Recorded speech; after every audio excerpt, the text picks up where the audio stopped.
हरे कृष्णा, राधे राधे। सभी लड्डू गोपाल और कृष्ण भक्तों को मेरा प्रणाम। भक्तों, जहाँ लड्डू गोपाल के भक्त उनकी इतनी सेवा करते हैं, अपने बाल गोपाल से प्रेम करते हैं, उनके साथ लाड लडाते हैं, उनकी हर एक ज़रूरत का ख्याल रखते हैं, वहीं कुछ लोग ऐसे भी हो सकते हैं जो बाल गोपाल के साथ इतना दुर्व्यवहार कर सकते हैं। जरा सोच कर देखिए कि व्यक्ति की मनस्थिति कैसी होती है, जो लोग भगवान के साथ बुरा करने से भी नहीं डरते। भक्तों, आज की लीला कथा को सुनकर आप सभी भावुक हो जाओगे, आप सभी की आंखें नम हो जाएंगी।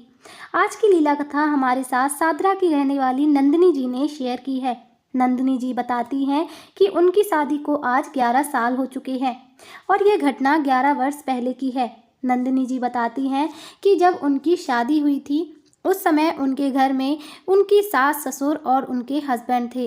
वे बताती हैं कि मेरे मायके में मेरी मम्मी लड्डू गोपाल की सेवा किया करती थी।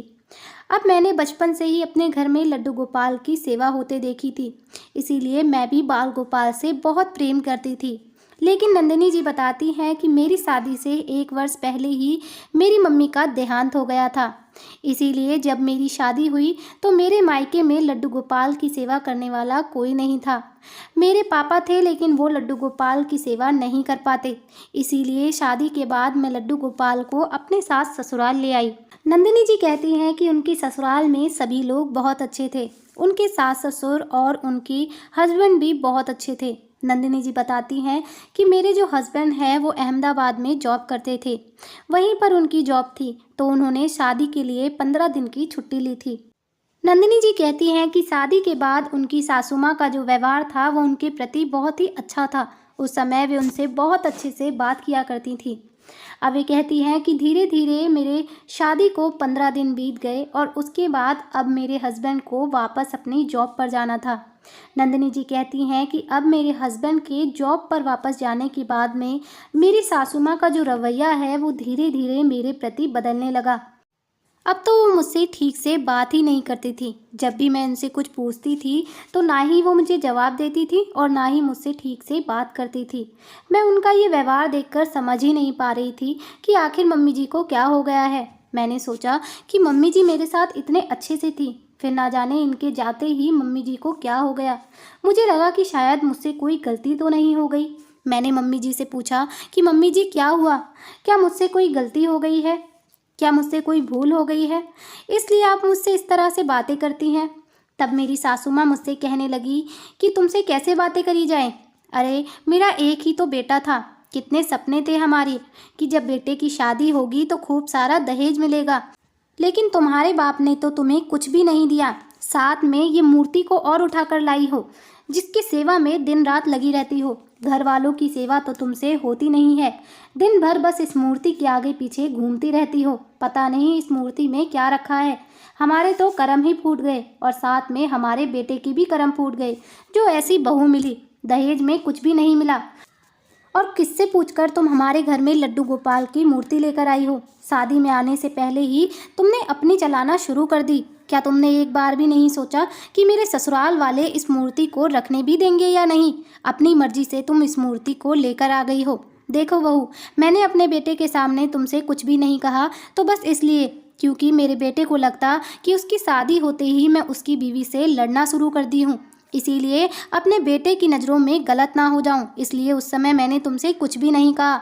लेकिन अब मैं इस मूर्ति को बर्दाश्त नहीं कर पाऊंगी। जाकर के इस मूर्ति को अपने मायके छोड़ाओ और अपने घर के कामों में ध्यान दो। दिन भर तुम इस मूर्ति के आगे पीछे करती रहती हो, ये मुझे बिल्कुल भी पसंद नहीं है। मेरी सासू माँ की बातें सुनकर तो मैं हैरान ही हो जाती हूँ। मैं सोचने लगती हूँ कि क्या ये मेरी वही सासू माँ है जो कुछ दिन पहले तक थी, मुझसे कितनी अच्छी तरह से बातें किया करती थी। लेकिन अब मेरी सासू माँ को ऐसा क्या हो गया है जो मेरी सासू माँ मुझसे इस तरह से बातें कर रही हैं। मैंने कहा, मम्मी जी ये लड्डू गोपाल हैं और आप इनके प्रति कैसी बातें कर रही हो, ये कोई मूर्ति नहीं है और इनकी सेवा मेरे घर में बरसों से होती है, फिर कैसे मैं अपने लड्डू गोपाल की सेवा करना छोड़ सकती हूँ। तभी मेरी सासू माँ कहती हैं कि तुम्हारे घर में होती होगी ना, हमारे घर में तो नहीं हुई, तो फिर अपने घर ही इन्हें छोड़ कर आती, इन्हें हमारे घर में लाने की क्या ज़रूरत थी। अपनी सासू माँ की बातें सुनकर मैं खूब ज़ोर से रोने लगी। रोते हुए ही मैंने अपनी सासू माँ से कहा, मम्मी जी, मेरे मायके में इनकी सेवा करने वाला कोई नहीं है। मेरे पापा इनकी सेवा नहीं कर पाएंगे। मेरी मम्मी इनकी सेवा किया करती थी, लेकिन अब मेरी मम्मी तो नहीं रही, तो फिर वहाँ मायके में इनकी सेवा कौन करता। इसीलिए मैं लड्डू गोपाल को अपने साथ ले आई। और मम्मी जी, भगवान की सेवा करने में क्या हर्ज है? आखिर मैं कोई गलत काम तो नहीं कर रही हूँ ना? और मैं अपना बिल्कुल भी नहीं चला रही हूँ। मैं घर का सारा काम कर लूँगी मम्मी जी, आपको मैं कहने का मौका ही नहीं दूँगी। लेकिन फिर भी मेरी सासू माँ को मेरी बातों से कोई फ़र्क नहीं पड़ रहा था। अब तो मेरी सासू माँ का ये रोज़ का काम हो गया था। वे रोज़ मुझे कुछ ना कुछ सुनाती रहती थीं। दिन भर बैठकर मेरे ससुर जी से भी उल्टी सीधी बातें किया करती थी। 24 घंटे बस मेरी बुराई किया करती थी। मैं हमेशा हर रोज़ ये कोशिश करती थी कि मेरी सासू माँ को कहने का मौका ना मिले। मैं सारे काम टाइम पर करके देती थी, ताकि मेरी सासू माँ मुझसे कुछ उल्टा सीधा ना कहने लगे। लेकिन फिर भी पता नहीं क्यों, सब कुछ टाइम पर करने पर भी मेरी सासू माँ का बोलना बंद ही नहीं होता था। वे 24 घंटे मेरे पीछे पड़ी ही रहती थी। हर वक्त कहती थी कि जब देखो उस मूर्ति के चक्कर में लगी रहती है। मैं जब भी अपने लड्डू गोपाल को समय निकाल कर भोग लगाती थी या उनकी पूजा करती थी, तो मेरी सासू माँ हमेशा कहती थी कि देखो, बैठ गई पाखंड करने के लिए। यही तो एक पुजारन है, यही तो एक भक्तन है। हमने भी सेवा पूजाएं की हैं, लेकिन इसकी तरह भगवान की मूर्ति को लेकर नहीं बैठते। कामचोर कहीं की, जब देखो तो काम का बहाना लेकर उस मूर्ति को लेकर बैठी रहती है। इसीलिए तो उस मूर्ति को लेकर आई है, ताकि काम ना करना पड़े। अरे काम नहीं करना है तो साफ साफ कह दो ना, हम खुद ही करके खा लेंगे, तुम्हारी क्या ज़रूरत है। नंदिनी जी कहती हैं कि अपनी सासू माँ के इस तरह के व्यवहार से मैं बहुत ज़्यादा परेशान रहने लगी। मैं किसी से कुछ कह ही नहीं सकती थी। मेरे मायके में मेरे पापा थे और मैं उन्हें ये सब कुछ बताकर परेशान नहीं करना चाहती थी। उसके बाद में मैं अपने हस्बैंड से भी अगर ये सब कहती, तो मुझे लगता था कि कहीं ना कहीं मेरे हस्बैंड को लगेगा कि अभी नई नई शादी हुई है और मैं उन्हें उनके मम्मी पापा के खिलाफ भड़का रही हूँ। इसीलिए मैं अपने हस्बैंड को कुछ भी नहीं बताती थी, बस चुपचाप अपनी सासू माँ की बातें सुनती रहती थी। मैं कभी भी उन्हें जवाब नहीं देती थी।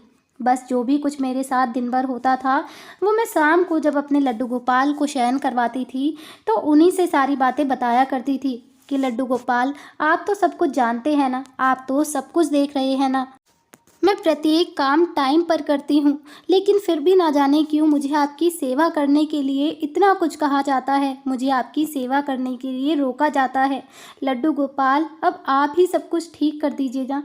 मैं इसी तरह से रोज़ अपने बाल गोपाल से कहा करती थी। अब धीरे धीरे समय इसी तरह से बीत रहा था। आए दिन मेरी सासू माँ मेरी बुराई करती और सारा काम करने के बाद भी मुझे बुरा भला सुनाया करती थी, लेकिन मैं उनकी बातों को अनसुना कर दिया करती थी।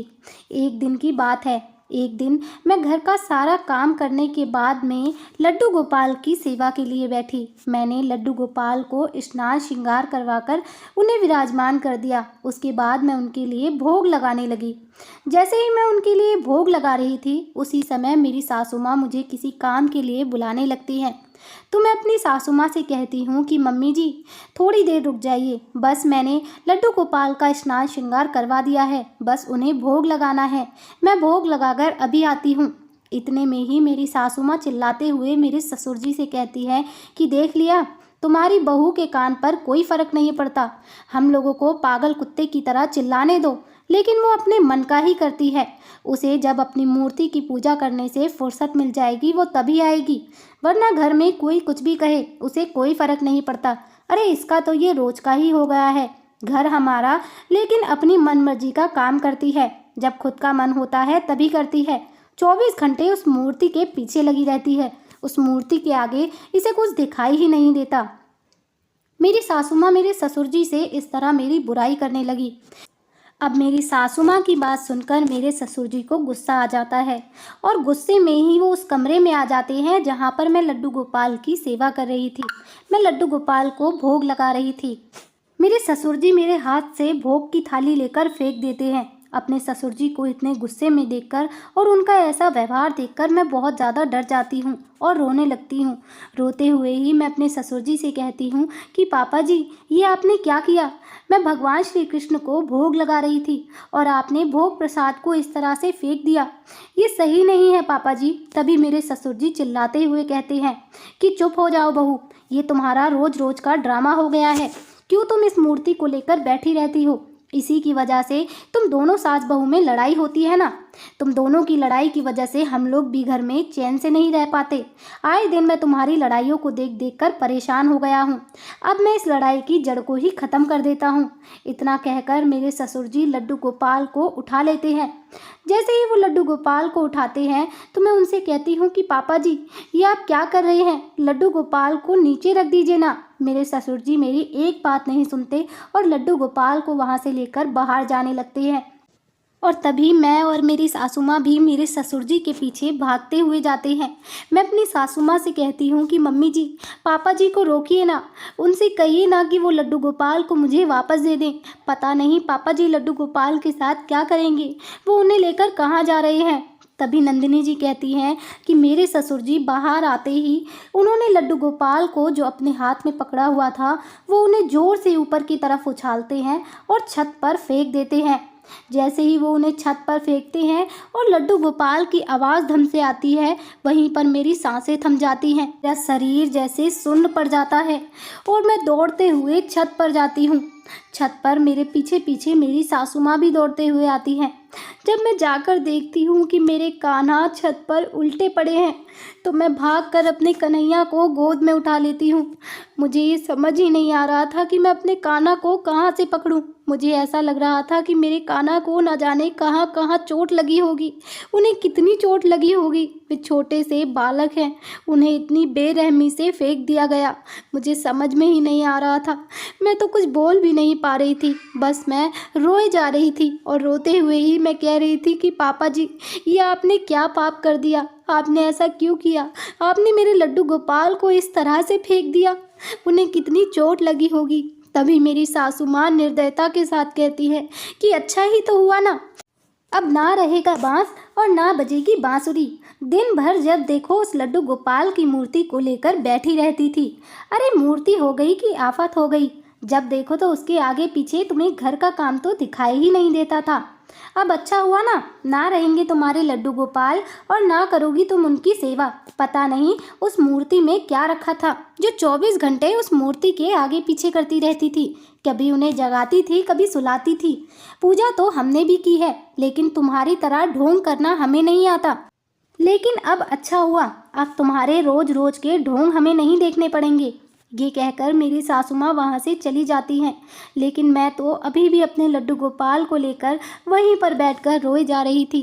मैं बस यही सोच रही थी कि मेरे कान्हा को ना जाने कहाँ कहाँ चोट लगी होगी। मेरे कान्हा का एक हाथ भी मुड़ गया था। मैं बस यही सोच रही थी कि मेरे कान्हा के साथ मैं क्या करूं कि मेरे कन्हैया जल्दी से ठीक हो जाएं। न जाने उन्हें कहाँ कहाँ चोट लगी होगी। मेरे कन्हैया कितने छोटे हैं और किसी बालक को यदि इस तरह से पटक दिया जाए तो उसके तो प्राण ही निकल जाएंगे। मेरे कान्हा को न जाने कितनी चोट लगी होगी, उन्हें कितना कष्ट हो रहा होगा। लगभग 2-3 घंटे तक मैं वहीं पर अपने कान्हा को लेकर रोती रहती हूँ। उसके बाद शाम को मैं नीचे उतर कर आती हूँ। उसके बाद नंदिनी जी कहती हैं कि नीचे आने के बाद में मैंने तुरंत अपने हस्बैंड को फ़ोन लगाया और उन्हें सारी बातें बताईं। अभी तक मेरी सासू माँ और मेरे ससुर जी मुझसे जो कुछ भी कहते थे मैंने कभी भी अपने हस्बैंड से नहीं बताया। लेकिन अब जब बात मेरे लड्डू गोपाल पर आ गई थी तो मुझसे बर्दाश्त नहीं हुआ और मैंने अपने हस्बैंड को फ़ोन करके सब कुछ बता दिया। नंदिनी जी कहती हैं कि 2-3 दिन के बाद मेरे हस्बैंड घर वापस आते हैं और आकर वे अपने मम्मी पापा से बात करते हैं। वे उनसे कहते हैं कि मम्मी, मैं ये सब कुछ क्या सुन रहा हूँ, तुम लोग नंदिनी के साथ इस तरह का व्यवहार करते हो। लेकिन फिर भी नंदिनी ने मुझे कभी कुछ नहीं बताया। लेकिन आज तुमने उसके लड्डू गोपाल के साथ जो किया, क्या ये तुम्हें सही लगता है? वो एक भगवान है और भगवान के साथ इस तरह का व्यवहार करना क्या आपको ठीक लगता है? ये तो बिल्कुल ही गलत है ना। तभी मेरी सासू माँ और ससुर जी दोनों ही मेरे हस्बैंड पर चिल्लाते हुए कहते हैं कि हाँ, अब तो तुम्हें हम दोनों गलत ही लगेंगे ना।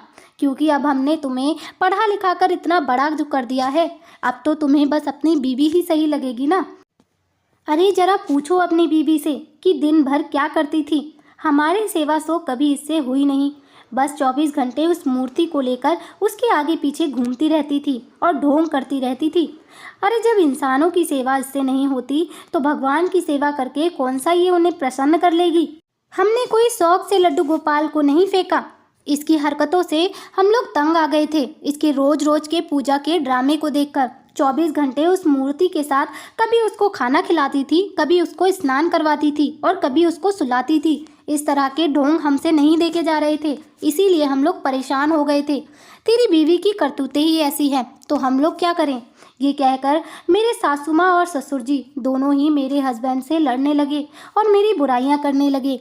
लेकिन नंदिनी जी कहती हैं कि मेरे हस्बैंड बहुत अच्छे थे, उन्होंने कभी भी मेरे साथ कोई दुर्व्यवहार नहीं किया।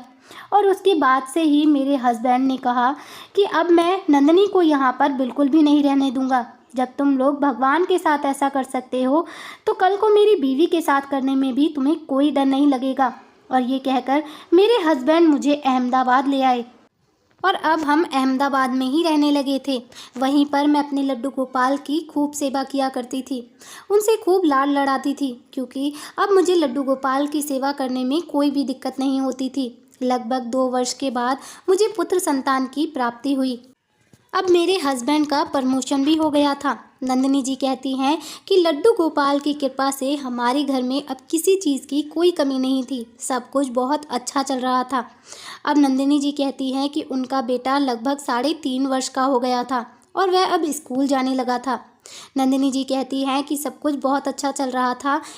इसी बीच उनके हस्बैंड के पास एक दिन उनकी सासू माँ का फ़ोन आता है और वे बताती है कि जीने से गिरने के कारण उनके पिताजी की रीढ़ की हड्डी टूट गई है, जिस कारण से वे चलने फिरने में असमर्थ हैं। तभी हम लोग गांव जाते हैं और गांव जाकर देखते हैं तो डॉक्टर ने पापा जी को बेड रेस्ट बताया हुआ था। लगभग हमारे ससुर जी 6 महीने तक बेड रेस्ट पे रहे। वो बिल्कुल भी नहीं चल फिर पाते थे, उनकी बहुत बुरी हालत हो गई थी। और लगभग 6 महीने के बाद में हमारे ससुर जी का देहांत हो गया। जब हमारे ससुर जी का देहांत हो गया तो हमारी सासू माँ बिल्कुल अकेली हो गई। अब मम्मी जी गांव में अकेली कैसे रहती, इसीलिए हम मम्मी जी को लेकर यहाँ अहमदाबाद में आ गए। अब हमारी सासू माँ भी हमारे साथ यहीं पर रहा करती हैं। नंदिनी जी कहती हैं कि मैं ये तो नहीं कहूँगी कि मेरे ससुर जी को उनके कर्मों की सज़ा मिली, लेकिन हाँ मैं ये ज़रूर कहूँगी कि हम अपने जीवन में जो भी करते हैं हमें वो सब कुछ भुगतना पड़ता है। यदि हम अपने जीवन में कोई अच्छे कर्म करते हैं तो हमारे साथ अच्छा होता है, लेकिन जब भी हम किसी के बारे में बुरा सोचते हैं या किसी के साथ बुरा करते हैं तो फिर हम अपने जीवन में कुछ भी अच्छा होने की अपेक्षा नहीं कर सकते, क्योंकि कर्म फल तो हम सभी को भोगने पड़ते हैं। नंदिनी जी कहती हैं कि मनुष्य की मनस्थिति बदलना बहुत ही आवश्यक है। हमारा ये जीवन पूरा पापमय होता है और पूरी देह पाप से भरी होती है, लेकिन इसी देह से पुण्य करने के बाद और भगवान से जुड़ने के बाद हमारा जीवन निर्मल होता जाता है। और हम भगवान से जुड़ें ये बेहद ज़रूरी है, क्योंकि हमें मनुष्य का जीवन मिला है और मनुष्य योनि पाकर भी यदि हम भगवान से प्रेम ना कर सके, भगवान से जुड़ ना सकें तो हमारा जीवन ही व्यर्थ है।